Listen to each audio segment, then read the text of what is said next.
교독하겠습니다. 마태복음 5장 1절에서부터 12절까지. 예수께서 무리를 보시고 산에 올라가 앉으시니 제자들이 나온지라.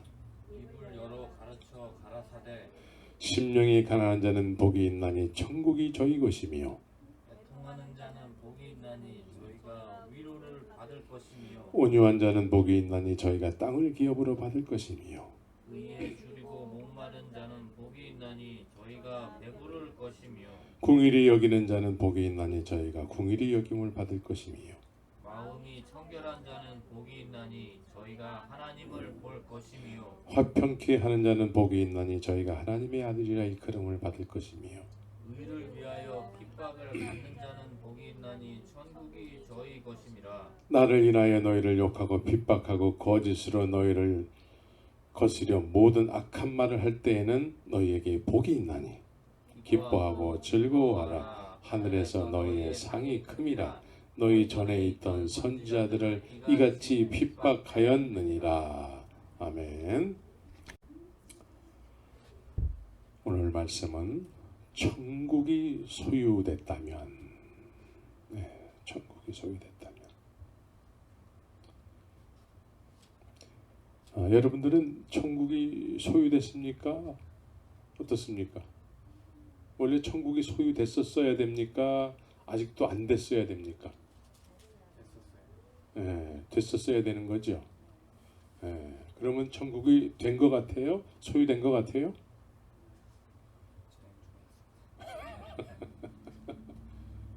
말씀을 잘 들으시고 우린 말씀에 의해서 우리의 정체성을 분명히 세워 나가야 돼요.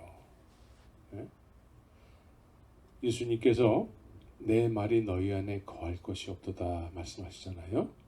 왜 거할 것이 없도다라고 말씀하시냐면 사람들은 마음에 다들 믿음이 있다라고 생각을 해요.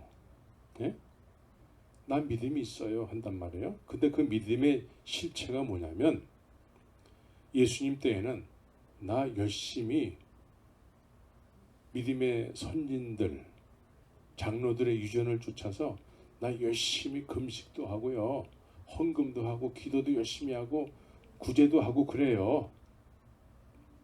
그래서 나 의인이에요. 나의 열심을 모르세요? 이것을 믿음이라고 생각했다라는 거예요. 근데 오늘날도 같아요.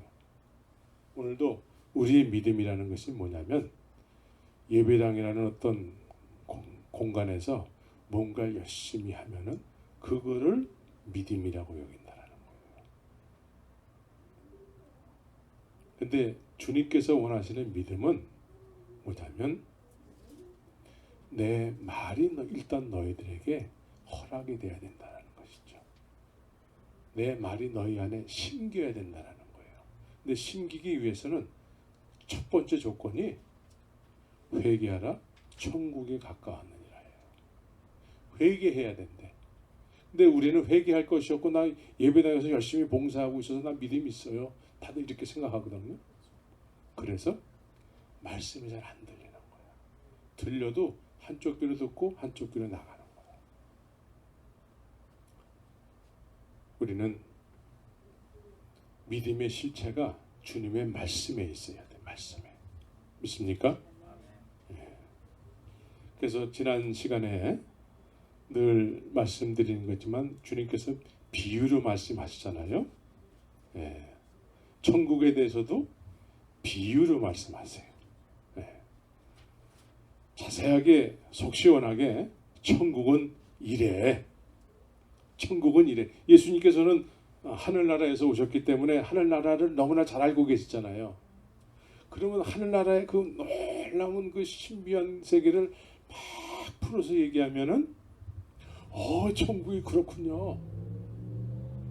여러분들이 막 그런 얘기를 들으면 천국이 그렇군요. 저는 반드시 그 나라에 가야 되겠어요. 어떤 어려움과 핍박이 있을지라도 그 나라를 확실하게 가야 되겠어요. 여러분들 그럴까요?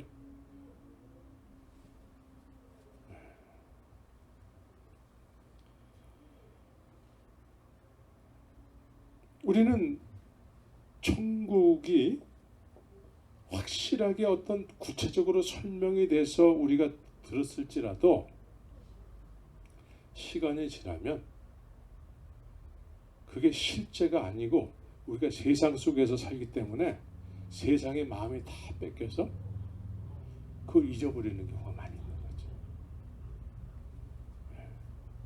그렇죠?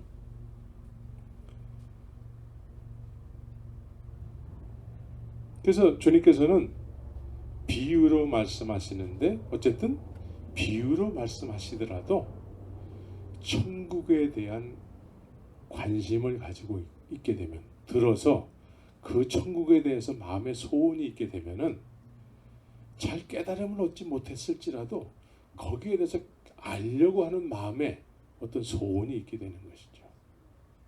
제자들이 그랬다라는 거예요. 제자들이. 여러분들도 그렇죠? 이럴 때는 아멘을 제가 그래요. 근데 마지못해서 아멘 그러면 안 되는 거예요. 지금 제가 그래요. 그 비유로 말씀하시지만 그 비유를 내가 정말 알고 싶어요, 주님. 이런 마음의 소원을 가지고 제 얘기를 하시네요. 이렇게 들어야 되는 거죠. 그래 안 그래요? 네. 엎드려 절박히지. 그래서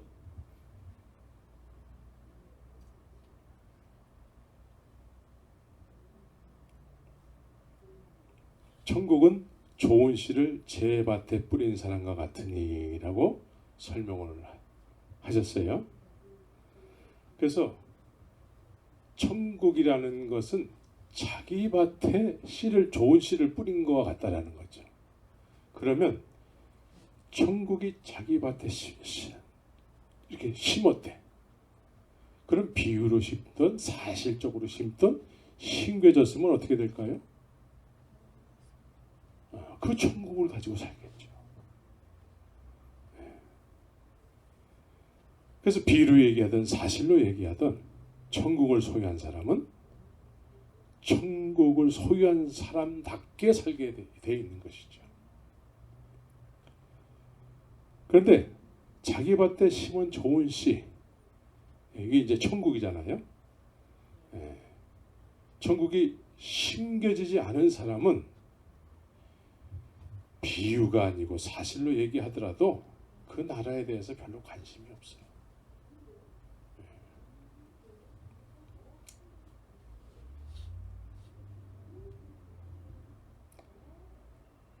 또한 사람이 잠을 잘 때 원수가 와서 가라지를 뿌렸다. 그러죠?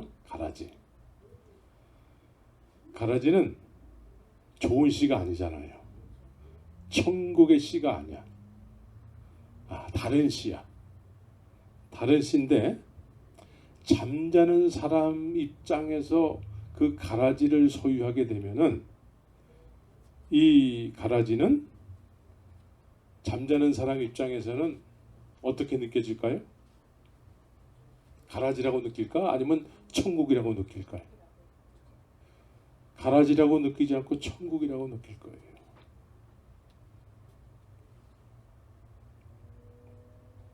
그래서 가라지를 소유한 사람들은 나 가라지 소유했어 이렇게 생각하지 않고 똑같이 우리 다 예수 믿어요 라고 얘기할 거라는 것이죠. 나 예수 믿어요. 근데 예수 믿는 사람들 중에는 천국이 좋은 씨로 심긴 사람들이 있고 가라지를 천국으로 알고 가라지를 소유한 채 예수 믿는 사람이 있고 그렇다는 거예요. 그런 뜻이죠.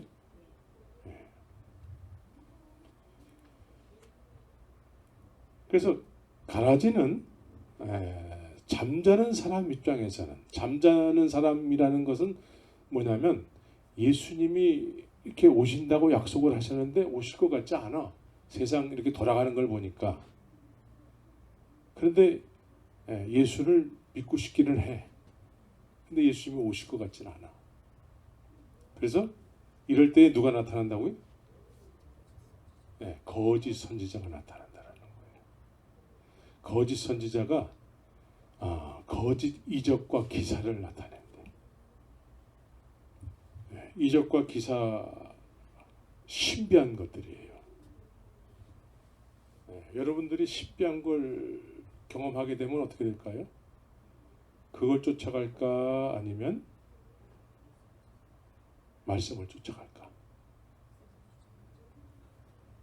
그런데 잠자는 사람들 입장에서는 이적과 기사가 성경적으로 예수님께서 이적과 기사를 많이 베풀었는데 거짓 선지자가 잠자는 자들에게 원수가 와서 뿌리는 것은 거짓 선지자가 거짓 이적과 기사라는 거예요. 거짓 이적과 기사라는 건 미혹을 한다는 거예요. 미혹이라는 것은 뭐라고 얘기했어요? 원래 우리가 가야 될 본질로 알고 그 진리의 길을 가야 되는데 이것보다 다른 것을 더 중요하게 여긴다는 거예요. 우리의 본질은 뭐예요? 십자가 복음이에요. 십자가. 제자들이 결국은 예수님을 쫓아다니면서 결국은 제일로 중요하게 여기야 되는 일을 경험한 것이 뭐예요? 예수님께서 십자가에서 죽으시고 부활하신 일이야. 베드로가 무리를 몇 발짝 걸었던 거, 귀신을 내쫓았고 병든 자를 고치고 이런 건 물론 했지요. 했는데 이 제자들이 예수님을 쫓아다니면서 가장 핵심으로 중요하게 느껴졌던 일은 뭐예요? 결국은 예수님이 십자가에서 죽으시고 부활하신 일이에요. 이것이 우리에게 본질이야. 예수님 입장에서는 내가 너희들에게 가장 소중하게 일을 했던 일이 뭐냐라고 물은다면 주님께서 원하시는 쪽에서 내가 너희들을 위해서 너희들의 죄를 위해서 십자가에서 죽고 부활한 일이지요. 주님 입장에서는 뭐 우리의 병 들어서 병 고치기 위해서 예수님이 오신 거 아니잖아요. 우리의 죄를 대속하기 위해서 이 세상에 오셨는데 우리는 자꾸 이적과 기사를 더 중요하게 여기는 경향이 너무 많다는 거죠. 물론 그게 중요하지 않다는 얘기가 아니죠. 근데 본질은 십자가 복음이라는 거예요. 그런데 이 거짓 이적과 기사는 이 주님의 그 십자가 복음보다도 다른 어떤 신비한 거를 더 중요하게 여기서 그거를 쫓아가게 한다는 거예요. 이탈을 하게 한다는 거예요. 이탈. 시작은 똑같은데 이탈을 하게 한다는 거예요. 마지막 때에 그런 현상이 많이 나타난다는 것이죠. 마지막 때에. 근데 실제로 LA에도 그런 사람들이 꽤 있어요. 꽤 있어. 무슨 닭털인지 무슨 오리털인지 털을 하나 이렇게 놓고 사진 찍어놓고 천사가 왔다 갔다 해요.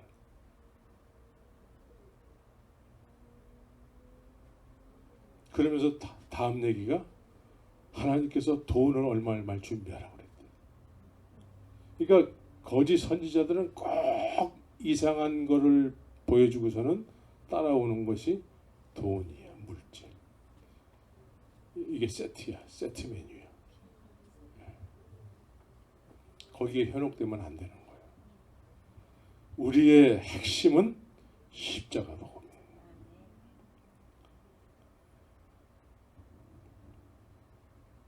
그래서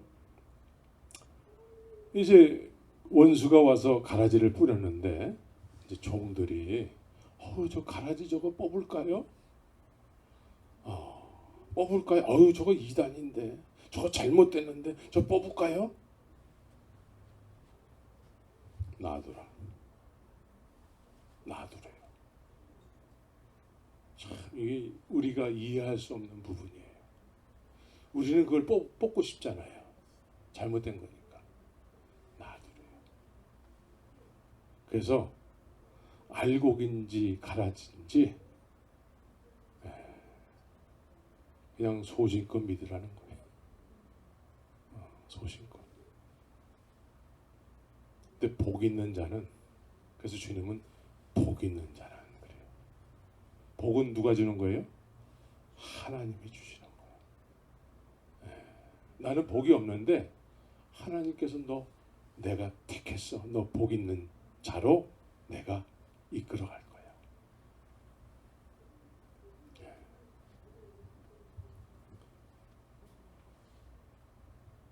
그래서 알곡과 가라지. 알곡은 천국을 소유한 사람이죠. 천국은 좋은 씨를 제밭에 뿌린 사람과 같다라고 얘기하잖아요. 그래서 알곡, 천국을 소유한 사람. 이와 같은 과정이 있을 거라는 거예요. 그 과정이 뭐예요? 천국은 좋은 씨로 말씀하셨고 또 겨자씨 한 알로도 말씀하셨기 때문에 시간이 지나면 어떻게 된다고요? 시간이 지나면 씨로 비유를 하셨잖아요. 씨로. 시간이 지나면 그 씨가 가만히 있을까요? 아니면 자랄까요? 자라서 큰 나무가 되기도 하고 가장 작은 겨자씨와 같았는데 시간이 지나고 또 지나니까 나물보다 더 커져서 큰 나무가 돼서 새들이 깃든대요. 또 여자가 가루 소말 속에 갖다 넣어 전부 부풀게 한 누룩과도 같다라고 말씀하셨어요. 누룩. 여러분들은 누룩 아세요? 이스트죠, 이스트. 빵 만들 때 이렇게 집어넣으면 조금 있으면 이렇게 막 부풀잖아요. 몽골 사람들이 거기선 더러지라 그래, 더러지. 이 누룩을 많이 써요. 밀가루의 도사들이요. 천국이 이와 같다라는 거예요. 천국을 소유하게 되면은 시간이 지나면 지날수록 선한 영향력을 미친대요. 선한 영향력. 여러분들이 천국을 소유했으면 선한 영향력을 미친대. 내가 속해서 사는 그 지역이 선한 영향력이 미쳐진대. 사람들은 나의 인생을 통해서 그리스도의 향기를 느끼게 된대요. 여러분들의 삶을 통해서 사람들이 저 집에 가니까 그리스도의 향기가 나요. 이렇게 느껴진대.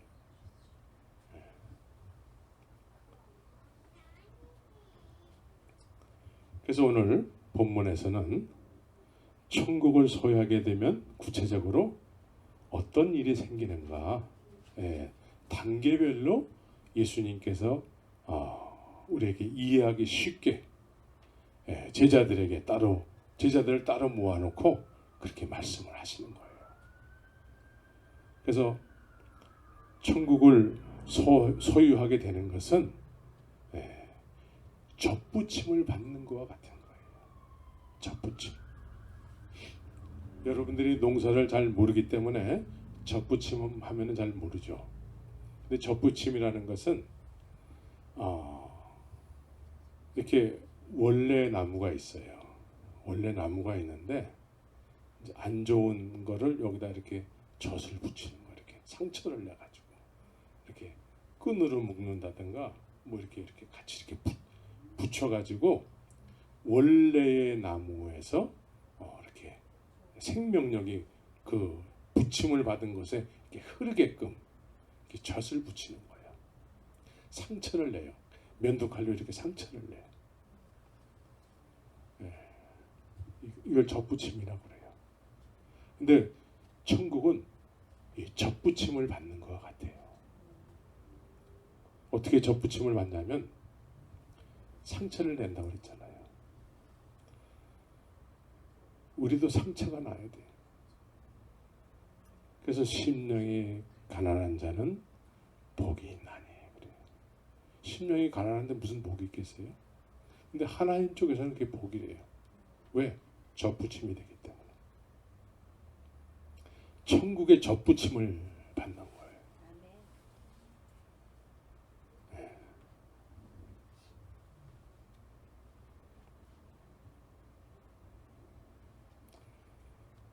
하나님 나라는 항상 가까이 있습니다.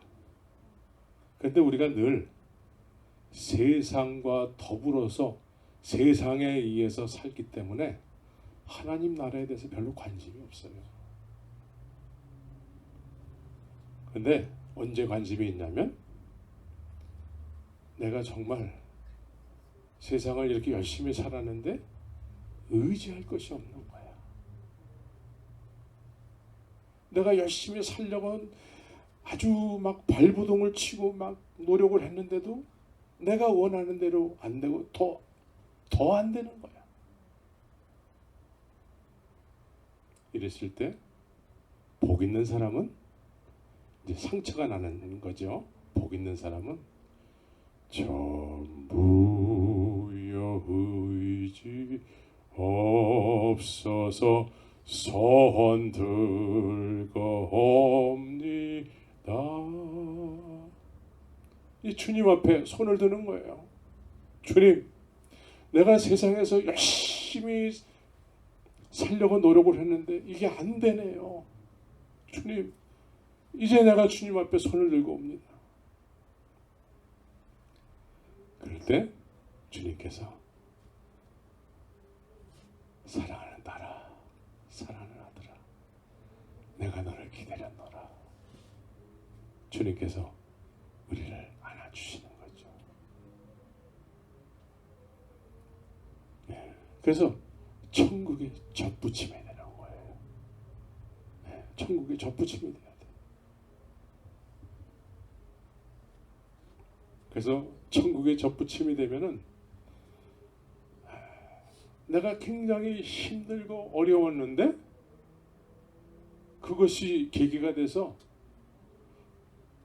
괜히 기뻐지고 감사하게 되고 내가 주님을 만난 그 확실한 그 만남의 기쁨이 있게 되는 것이죠.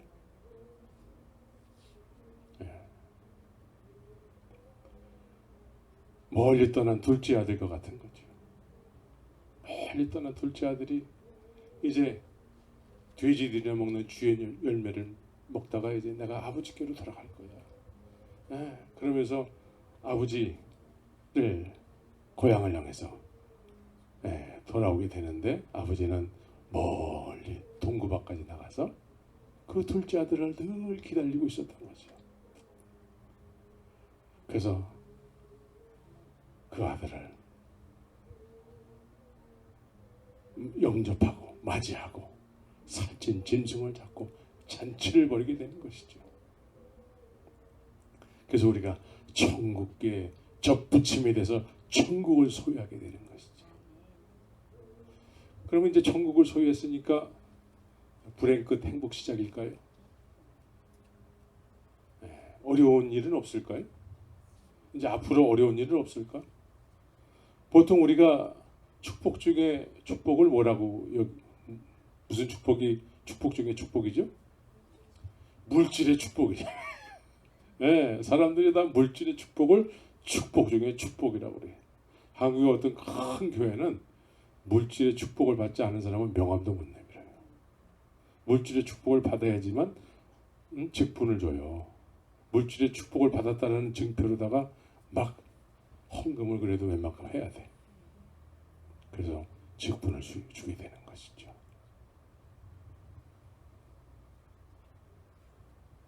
우리가 천국을 소유했다고 해서 막 주님으로부터 물질의 축복을 받고 막 그러나요?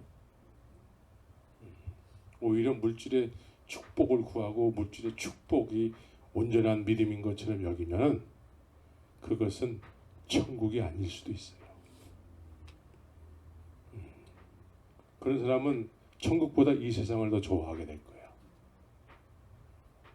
그것을 구약에서는 바알이라고 그래요. 바알.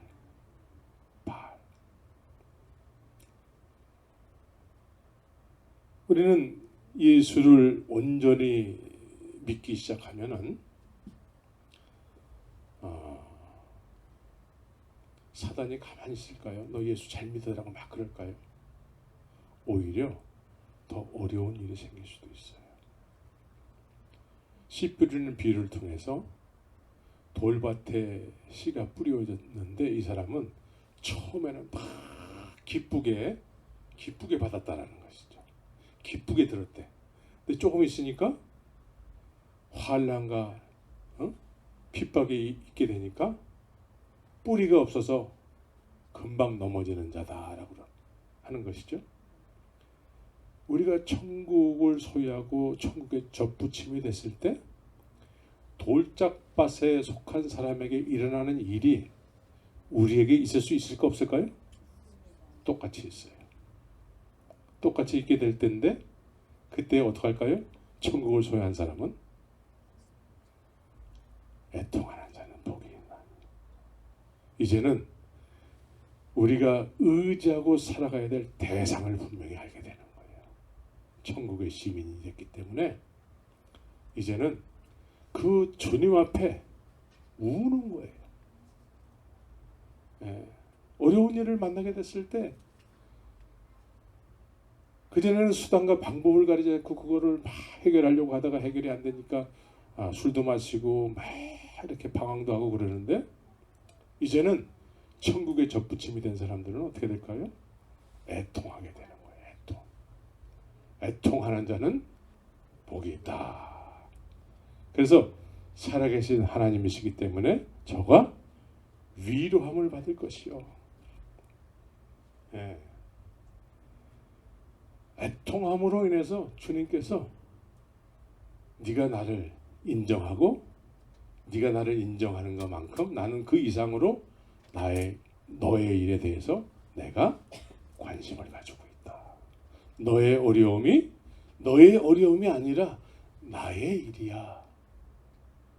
여러분들의 인생에 있어서 여러분들의 일이 주님의 일이 돼야 되는 거예요. 할렐루야. 그래서 너희는 먼저 그의 나라와 그의 의를 구하라. 그리하면 우리에게 필요한 거 이런 거 주님이 구하기 전에 이미 다 안 돼요. 이런 거 다 더해준대요. 우리의 일이 주님의 일이에요. 주님의 일. 그리고 주님의 일은 나의 일이 돼야 되는 것이죠. 그래서 애통하는 자는 복이 있게 되는 것입니다. 하나님의 나라에 접붙임을 받았습니다. 천국의 시민이라고 내가 자신 있게 얘기를 하고 내가 예수 믿고 내가 구원의 확신이 있어요. 이렇게 얘기하는데 그럼 성품적으로는 무슨 일이 일어날까요?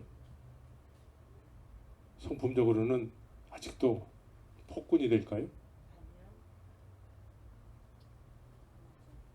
예수님의 성품은 어떤 성품이죠? 나는 마음이 온유하고 겸손하니 나의 멍에를 메고 내게 배우라. 그럼 내가 천국의 접붙임이 되어서 예수님께 접붙임이 되어서 내가 예수님의 생명을 소유하게 됐을 때 예수님의 성품이 나와야 돼, 안 나와야 돼요? 나와야 되는 것이죠. 그래서 땅을 소유하게 될 것이다. 땅을 기업으로. 여기서 땅은 뭐예요? 내 마음에 지경이 자꾸 넓어지는 거야. 땅을 주님의 성품의 나라, 주님이 역사하시고 주님이 늘 나를 통치하시는 그 마음의 지경이 자꾸 넓어지는 거예요. 그렇죠? 서로가 다 인정하죠? 대답이 좀 늦네. 서로가 서로에게 천국을 소유함으로 인해서 천국 백성에게 나타나는 어떤 성품적인 것들이 있잖아요. 그것이 나타나야지 이게 천국을 소유한 사람의 삶의 모습이지. 천국을 소유했다고 하는데 매일 보면은 교회에서와 밖에서의 삶이 다른 거죠. 교회에서는 거룩하게 보이려고 애를 쓰는 것 같아. 근데 밖에 나가서는 어렸을 때 우리가 개떡을 많이 먹었거든요. 개떡 알아요? 개떡. 그래서 개떡은 형편없는 떡이라는 거예요. 형편없는 떡.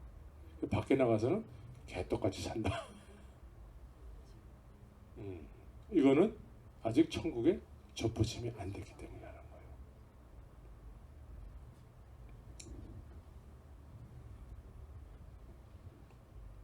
그래서 온유한 자는 복이 있나니 저희가 땅을 기업으로 받을 것이요.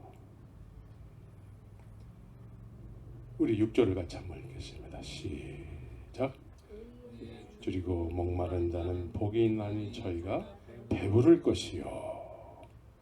의에 줄이고 목마른 자는 복이 있나니 저희가 배부를 것이다.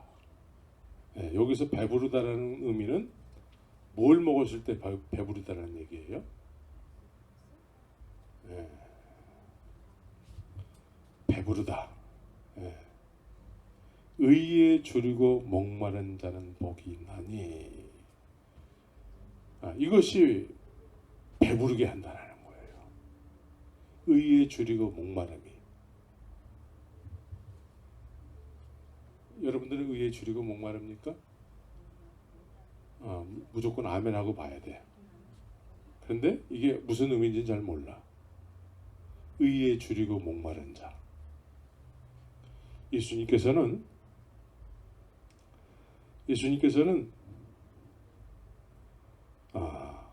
우리가 이해할 수 없는 어떤 그런 말씀이 기록되어 있는 데가 여러 곳이 있어요. 예수님께서 이른 아침에 예루살렘 성문으로 이렇게 들어오실 때에 무화과 나무가 하나 이렇게 있었어요. 무화과 나무가. 그 전에 우리 어느 전도사님 집 뒤에 무화과 나무가 이렇게 있었어요. 창문 뒤에. 창문 뒤에 이렇게 무화과 나무가 이렇게 있는데 예수님께서 그 무화과 나무를 보시고 시장하신지라 그래요. 그래서 그 열매를 따려고 이렇게 갔더니 열매가 있을 것처럼 입이 막 풍성한 거야. 입이 막 풍성해. 당연히 열매도 있어야 되는 거죠. 근데 열매가 없는 거예요. 그래서 예수님께서 그 열매 없는 무화과 나무에게 저주를 해요. 저주를. 예수님답지 않잖아요. 열매 맺지 못했다고 해서 무화과 나무를 저주하시는 예수님이라는 거예요. 그럼 여기서 예수님께서 시장하셨다라는 의미가 어떤 의미인지를 알게 되는 것이죠. 이스라엘 백성은 무화과는 이스라엘을 상징하는 거예요. 무화과는 이스라엘을 상징하는 거예요. 그렇게 하나님을 영어롭게 하는 삶을 산다고 소문이 난 민족이에요. 그래서 정말 주님이 그런가 해가지고 보니까 열매만 무성하지 열매는 없는 거예요. 열매는.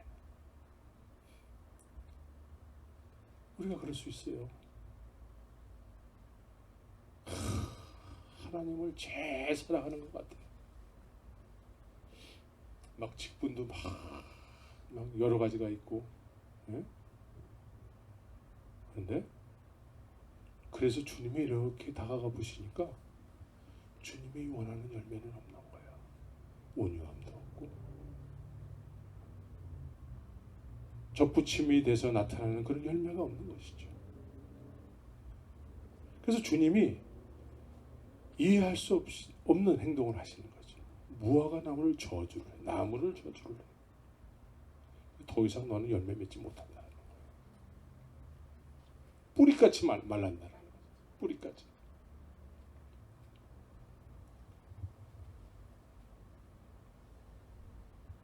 그래서 의에 줄이고 목이 마른 자. 주님은 의에 줄이고 목이 말라 계세요. 우리도 의에 줄이고 목 말라야 돼. 그런데 또 요한복음 4장에 보면은 이제 예수님께서 사마리아 여인하고 이렇게 대화를 나누세요. 대화를. 그런데 이제 제자들이 먹을 것을 사러 동네에 이렇게 들어가 가지고 사마리아 여인하고 이렇게 대화를 나누는 때에는 제자들이 없었어요.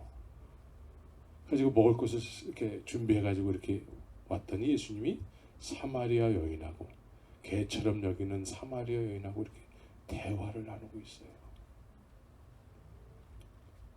그래서 라비요, 선생님, 예수님 음식 가지고 왔습니다. 음식 드세요. 시장하시죠. 그랬더니 예수님이 뭐라고 말씀하세요? 나에게는 너희가 알지 못하는 양식이 있다 그래요. 그 양식이 뭐예요? 이 사마리아 여인하고 이야기하는 것이 나를 배부르게 한다라는 거예요. 이해가 되시죠? 이게 의에 줄이고 목마른 거예요. 천국을 소유했다고 하는데 의에 줄이고 목마름이 없다 그러면 다시 한번 생각해 봐야 돼요. 천국이라는 것은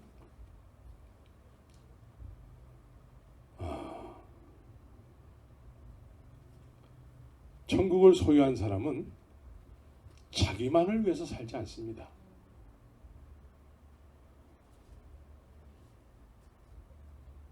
천국을 소유한 사람은 하나님의 뜻이 어디에 있는지 그 뜻을 쫓아서 살게 되어 있습니다. 그래서 천국을 소유했는데 자기 혼자만 들어가려고 한다. 하나님의 뜻은 그건 특별한 사람이나 하는 거야. 이런 개념으로다가 신앙생활 한다? 이건 아직도 천국의 접붙임을 못 받았기 때문에 그렇다는 거예요. 천국의 접붙임을 받은 사람은 의에 줄이고 목마른 그런, 그래서 주님의 뜻을 쫓아서 뭔가를 막 하다가 그 일에 의해서 영적인 배부름을 받게 된다는 것이죠.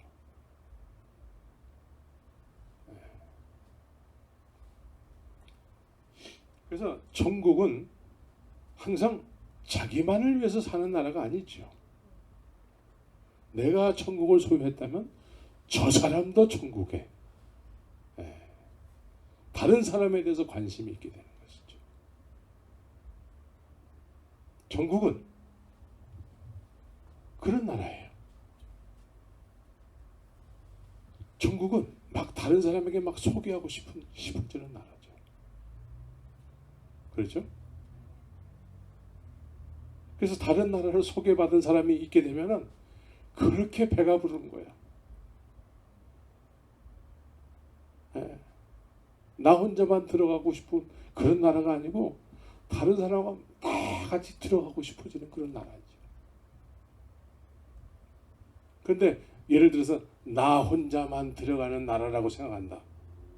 그래서 지금까지 아무런 미션도 없고 뭐 의에 줄이고 목마름도 없고 이런 상태에서 나 천국 가요. 이런 생각을 가지고 있다? 그러면 그런 나라를 다른 사람들한테 얘기하잖아요. 그럼 자기도 못 들어가는 나라고 남도 못 들어가는 나라예요. 여러분들이 아는 천국은 어떤 나라죠? 같이 가고 싶어요. 저 사람하고. 그렇게 느껴지는 나라여야 돼요. 그래서 그것이 저 사람도 같이 가고 싶어요 해서 참을 수 없을 정도로 그렇게 다른 사람을 위해서 주의 뜻을 전하게 됐을 때에 그 사람이 그걸 받아들였을 때에는 그것처럼 배부른 일이 없는 거죠. 밥 안 먹어도 괜찮아. 그런 경험이 있습니까?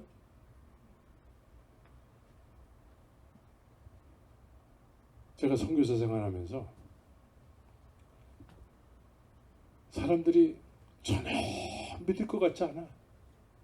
맨날 술이나 처먹고 사람 때리고 막 그러던 친구가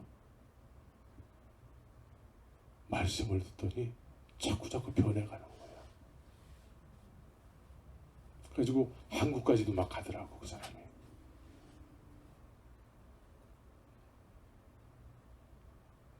지금은 막 11조도 해요. 그 사람이 11조도 해.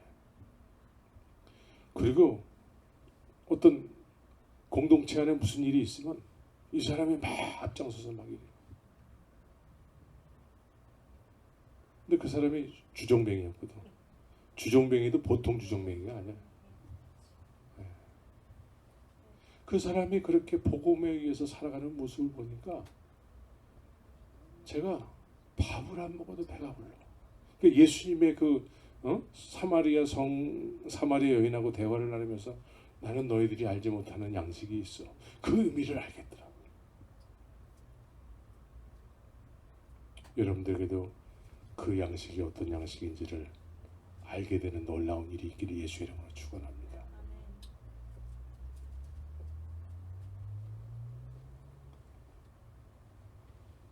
나 혼자만 가는 나라가 아니라 다 많은 사람들하고 같이 가고 싶은 나라여야 되는 거예요. 천국의 접붙임을 받는 사람들은 그렇대요. 의에 줄이고 목이 마르게 된대.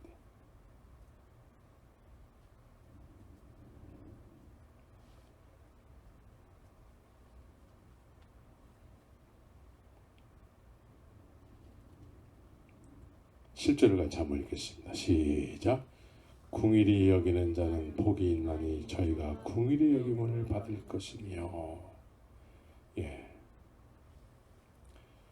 베드로가 형제들이 좀 이렇게 눈에 거슬리게 행동을 했나 봐요. 베드로가 예수님에게 몇 번까지 용서해 줘야 돼요? 라고 물었다라는 것이죠. 그걸 왜 물었을까 좀 한번 생각해 봤더니 예수님을 이렇게 따라다녀 보니까 자기도 막 실수를 했거든. 근데도 예수님께서 너 실수하면 이제 잘라버릴 거야.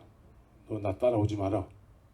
이러지 않으시고 실수했는데도 또 옆에 이렇게 따라오게 했다라는 것이죠. 그러니까 자기가 늘 예수님으로부터 이렇게 궁일함을 받는 거죠. 근데 자기 눈에 저 인간이 늘 나쁘게 하거든.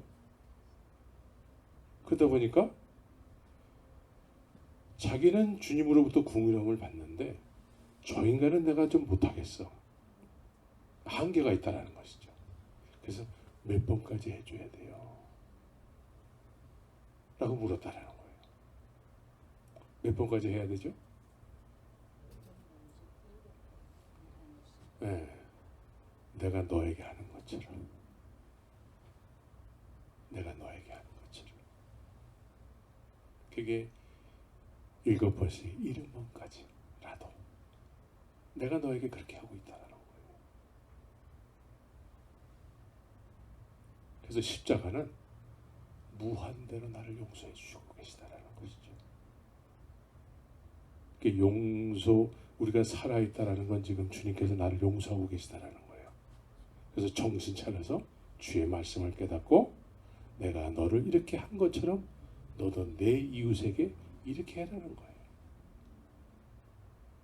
믿습니까?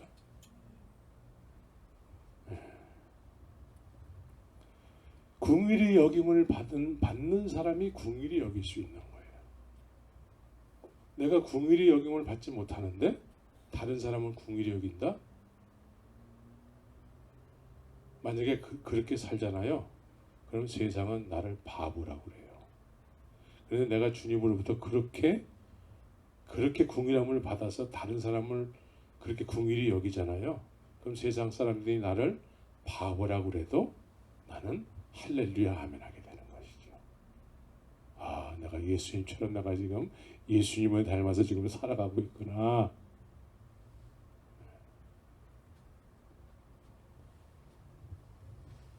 고기도 먹어본 사람이 먹는 거야. 고기도. 궁일이 여김을 받은 사람이 궁일이 여기는 거야. 궁일이 여김을 받지 못한 사람이 궁일이 여기려고 그러잖아요. 그러면 인간의 한계를 느끼게 돼 있어요. 내가 요번까지만 할 거야. 이거 이상은 안 돼. 네, 이렇게 해야죠. 그죠? 이거 이상 하면은 이제 폭발하는 거죠. 네. 여러분들 폭발 안 하죠? 해요? 예, 주님으로부터 폭발했을지라도 여전히 궁일함을 받고 있다는 것을 깨닫고서는 이제는 폭발하면 안 되는 거예요. 할렐루야. 예. 여러분들이 이제 주님으로부터 궁일함을 받아서 궁일이 여기는 삶을 살 때에 주님께서는 내가 너희를 또 궁일이 여긴다라는 것이죠. 주기도문에 이런 말씀이 있어요. 주기도문 여러분들 다 외우죠? 우리가 우리의 죄를 사한 것 같이 우리의 죄를 사하여 주옵시고 그래요. 네.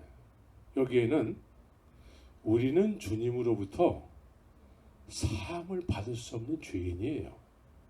원래 사함을 받을 수가 없어요. 그런데 우리가 우리의 죄를 서로 사하고 하는 것처럼 그렇게 사해달라는 거예요.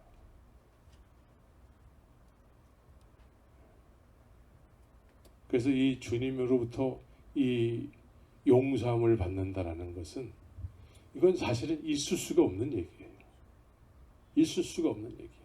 어떻게 이 세상을 창조하신 창조주 하나님께서 이 세상에 육신을 입고 오셔서 피조물들에게 죽임을 당한다는 거. 이건 있을 수가 없는 일이죠. 있을 수 없는 일이 일어난 거예요. 그래서 우리가 우리의 죄를 서로 사하면서 사는 것처럼 그렇게 우리의 죄를 용서해 달라는 것이죠.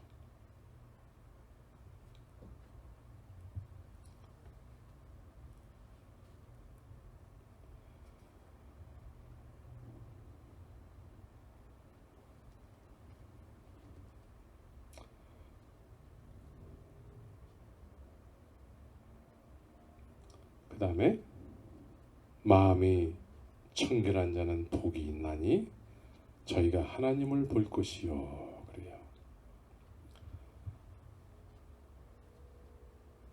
여러분들은 하나님을 본 적이 있습니까? 없습니까? 그러면 청결하지 못하네. 네? 청결하지 못한 상태로 살아가는 것을 정상이라고 또 여긴단 말이에요. 여기서 마음이 청결한 자는 복이 있나니 저희가 하나님을 볼 것이요라는 의미는 하나님을 실제로 우리가 눈으로 본다라는 의미가 아니죠. 예수님을 아는 것이 하나님을 보는 거예요. 예수님을 아는 것이.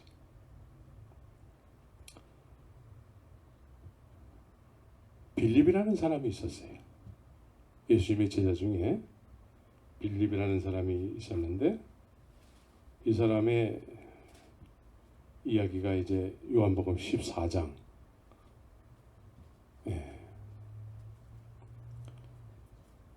8절에 나옵니다. 7절서부터 한번 읽겠습니다. 요한복음 14장 7절서부터 9절까지를 같이 한번 읽겠습니다. 시작. 너희가 나를 알았다면 내 아버지도 알았으리로다. 이제부터는 너희가 그를 알았고 또 보았느니라.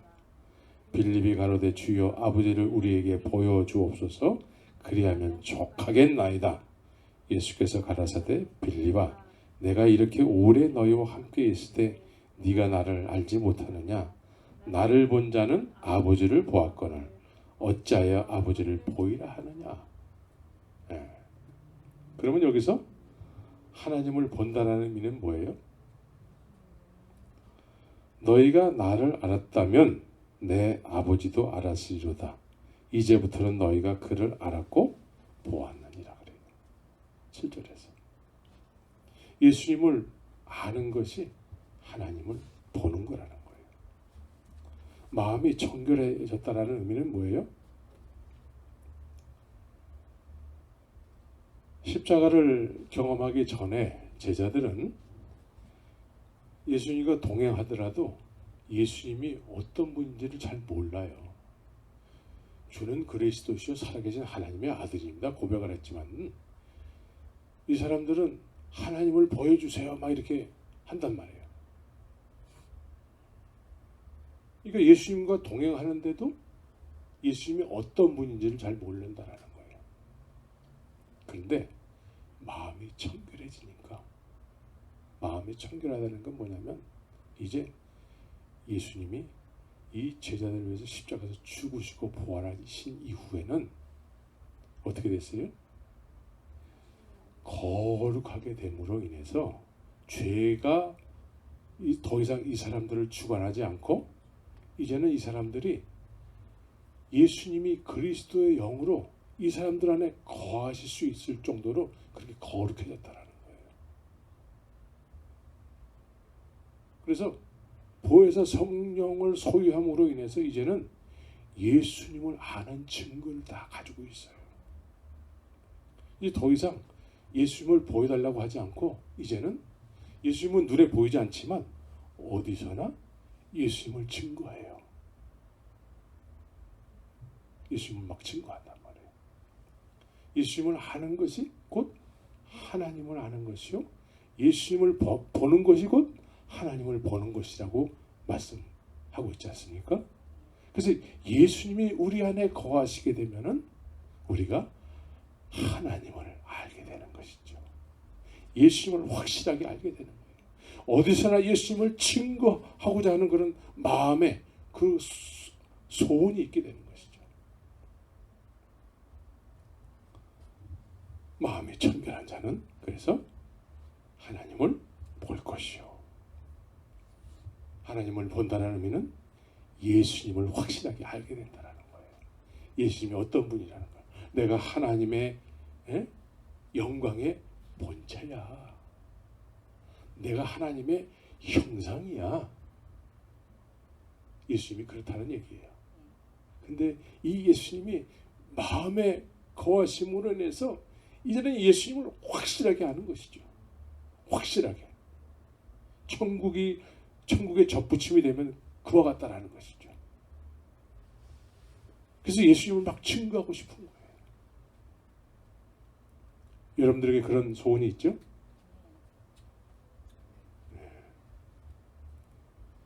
그래서 마음이 청결한 자는 하나님, 예수님을 확실하게 아는 삶을 살게 되는 거예요. 어디서나 예수님을 막 증거하고 싶은 거예요.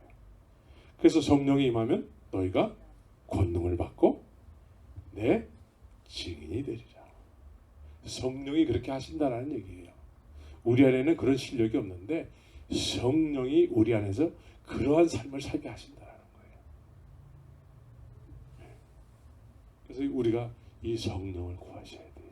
이 보혜사를 구해야 돼요. 보혜사를.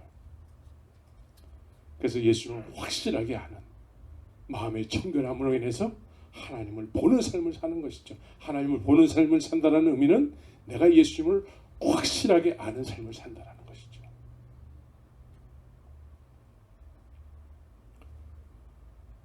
그 다음에 화평케 하는 자는 복이 있나니 저희가 하나님의 아들이라 일컬음을 받을 것이며. 화평케 하는 자. 예수님은 이 세상에 하나님과 우리 사이를 화평케 하러 오셨어요. 우리는 하나님과 화평의 관계가 아니지요. 그런데 예수님께서 십자가에서 죽으시고 부활하심으로 인해서 우리의 죄를 도말하심으로 인해서 이제 우리가 하나님 앞에 나갈 수 있는. 그래서 예수님께서 십자가에서 죽으셨을 때에 휘장이 찢어졌다고 그랬어요. 하늘로부터. 그래서 하나님 앞에 담대히 나갈 수 있는 그런 놀라운 은혜가 임하게 됐다라는 것이죠. 그래서 우리가 하나님과 우리 사이가 이제 화평의 관계가 된 것이죠. 우리는 하나님 앞에 자꾸 쓰기를 힘써야 되는 것입니다. 예수님은 이 세상에 화평케 하러 오셨어요. 하나님과 우리 사이를 화평케 하기 위해서. 그래서 매일같이 우리는 하나님과 화평의 관계를 누려야 돼요. 믿습니까? 네. 주 앞에 담대하게 자꾸 나가야 돼. 네?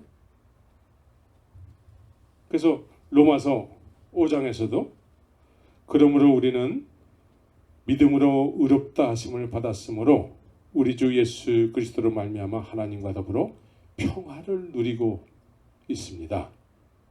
이제 새 번역에서 이렇게 번역을 했어요. 우리는 또한 그리스도로 말미암아 지금 서 있는 이 은혜의 자리에 믿음으로 나오게 되었으며 하나님의 영광에 이르게 될 소망을 품고 자랑을 합니다. 믿음은 현재 하나님과 화평을 누리게 합니다. 그래서 고린도후서 5장 18절 19절에서도 모든 것이 하나님께로 났나니 저가 그리스도로 말미암아 우리를 자기와 화목하게 하시고 또 우리에게 화목하게 하는 직책을 주셨으니 이는 하나님께로서 그리스도 안에 계시사 세상을 자기와 화목하게 하시며 저희의 이 죄를 저희에게 돌리지 아니하시고 화목하게 하는 말씀을 우리에게 부탁하셨느니라. 그래서 하나님과 화평을 누리는 사람은 또한 하나님과 또 다른 사람 간의 화평을 누리게 하는 그런 역할을 하게 되는 것이죠. 네. 여러분들이 하나님과 화평을 누리고 있다면 이제 하나님과 또 다른 사람 간의 화평을 누리게 하는 그런 역할을 우리가 감당하게 된다는 거예요. 그런데 화평을 누려야 될 사람들이 아직 누리지 못하고 내가 보기에 내 눈에 보기에는 미운 짓만 골라 사는 사람들이 있다는 것이죠. 그런데 그런 사람에게 하나님과 화평 관계를 누리게 하기 위해서 내가 그 직분을 맡았다라는 것이죠. 천국의 접붙임을 받았다라는 것은 이와 같이 점차적으로 자꾸 주님의 생명으로 자꾸 살게 된다라는 거예요. 주님의 원하시는 뜻을 쫓아서 자꾸 살게 된다는 것이죠. 이게 천국의 좋은 씨를 소유한 사람의 삶의 모습이라는 거예요. 여러분들 그렇죠? 네. 그래서 더 나가서 이제 의를 위하여 핍박을 받는 자는 복이 있나니 핍박까지 받는데 이제. 네. 세상은 지금 가라지에 의해서 진리가 자꾸 훼손이 되고 있어요.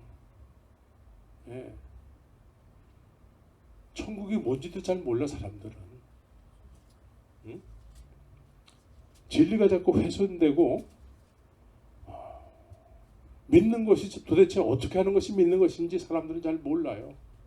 예배당만 다니면 다 믿는 거라고 생각을 해요. 이럴 때에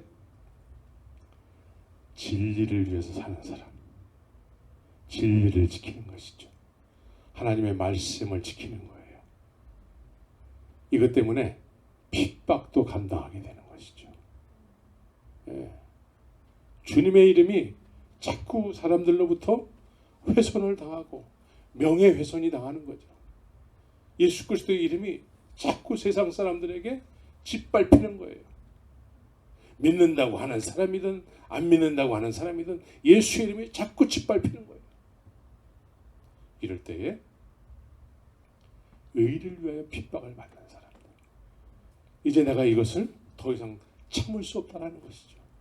내가 진리를 지켜야 되겠어. 핍박도 감수하면서 이 진리를 지키는 사람이 되어야 되는 것이죠. 여러분들처럼. 여러분들 그렇죠? 의를 위하여 핍박을 받는 자는 복이 있나니. 그래서 이런 사람은 천국이 정말 확실한 것이죠. 어떤 상황 속에서도, 안 좋은 상황 속에서도 진리를 지키는 사람, 이런 사람은 천국이 확실하기 때문에 또 천국의 시민으로서 그 정체성을 분명하게 보여주는 삶을 살게 되는 것이죠.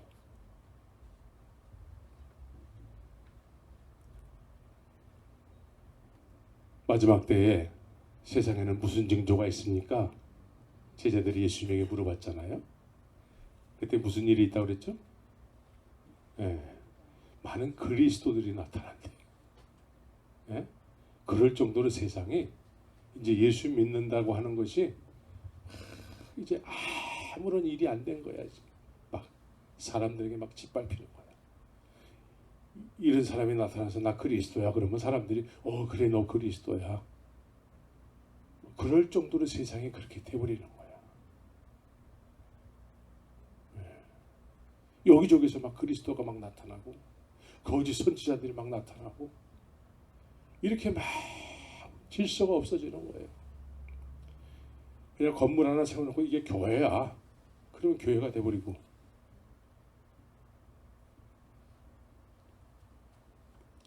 이런 상황 속에서 여러분들이 천국의 시민이요 천국의 접붙임을 받았다면 천국을 소유했다면 진리를 지키는 삶을 살겠죠. 의를 위하여 핍박을 받을 수도 있는 그걸 기꺼이 그런 삶을 살게 되는 것이죠.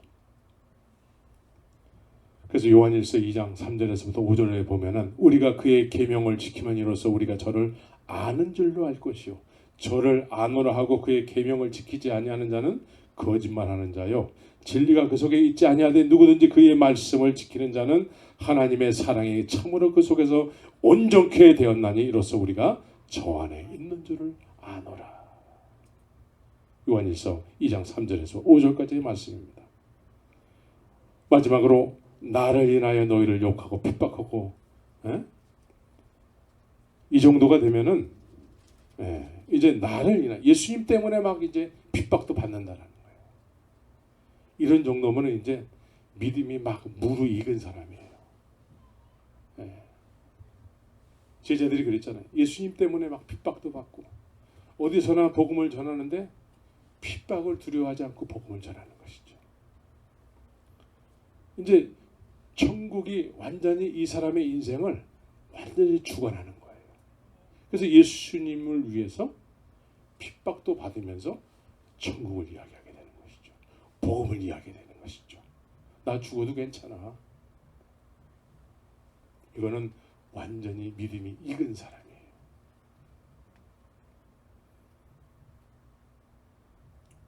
여러분들의 신앙생활이 지금 횟수로 따지면 얼마나 될까요?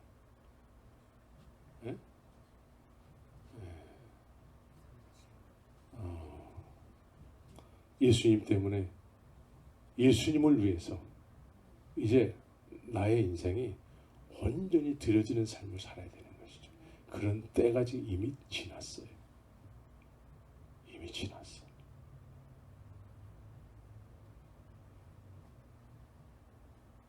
천국은 마치 좋은 씨를 자기 밭에 뿌린 사람과 같다 그러잖아요.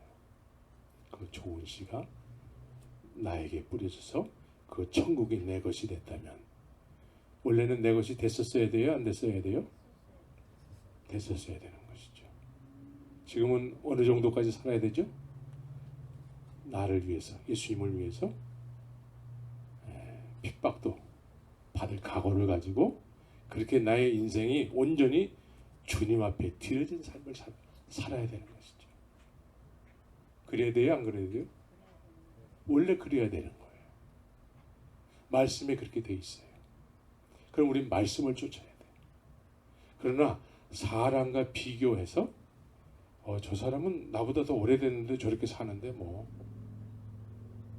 저 사람은 나보다 학위도 높은 학위도 받고 그런데도 저렇게 사는데 뭐 이게 사람과 비교하면 나도 똑같이 망해요. 천국은 자기도 못 들어가고 남도 못 들어가게 하든지 자기도 들어가고 남도 들어가게 하든지 둘 중에 하나예요. 여러분들은 어느 쪽이죠? 나도 들어가고 남도 들어가게 해야 돼요. 그죠? 성경은 이렇게 분명하게 얘기하고 있습니다. 말씀에 의해서 우리가 우리의 믿음이 분명해져야 돼요. 분명해져야 돼요. 알곡과 가라지를 하나님은 그냥 놔두라고 얘기하신다는 거예요. 가라지도 나름대로 나 천국을 소유했어요 이렇게 얘기한다는 것이죠. 근데 알곡은 천국을 소유했으면, 천국의 접붙임이 됐으면 이제 나를 위하여 핍박도 받는 그런 믿음의 성숙한 지경에까지 이렇게 자라게 된다는 것이죠. 작은 겨자씨와 같은 것인데 시간이 지나면 점점 자라서 그 나무가 돼서 많은 새들이 깃든대요. 어떤 여자가 빵을 만들기 위해서 밀가루에다가 누룩을 집어넣는다는 것이죠. 이와 같이 시간이 지나면 점점 부풀어지고 영향력을 미치고 선한 영향력을 미치게 되는 것이에요. 이게 성경의 얘기예요. 우리는 성경을 쫓아야 되겠죠? 그래서 우리가 좋은 밭에 속하기 위해서는 이제 우리에게 소망이 있는 것은 농부가 씨를 심기 위해서 어떻게 해요? 밭을 갈아요. 뒤집어 엎어버려요. 뒤집어 엎어서 이 씨를 이렇게 심게 되는 것이죠. 우리가 지금까지의 어떤 그런 딱딱한 땅에 속한 어떤 믿음의 삶을 살았다면 이거 회개하고 뒤집어 엎어야 돼요. 나를 부인해야 돼요. 나 믿음이 있어요. 이런 거 다 부인하고 이거 뒤집어 엎어서 이제 주의 말씀이 내 안에서 생명력 있게 이렇게 자라는, 심겨져서 자라게 하고 열매가 맺히게 하는 그런 믿음의 삶을 우리 모두가 살아야 될 줄 믿습니다. 같이 기도하겠습니다.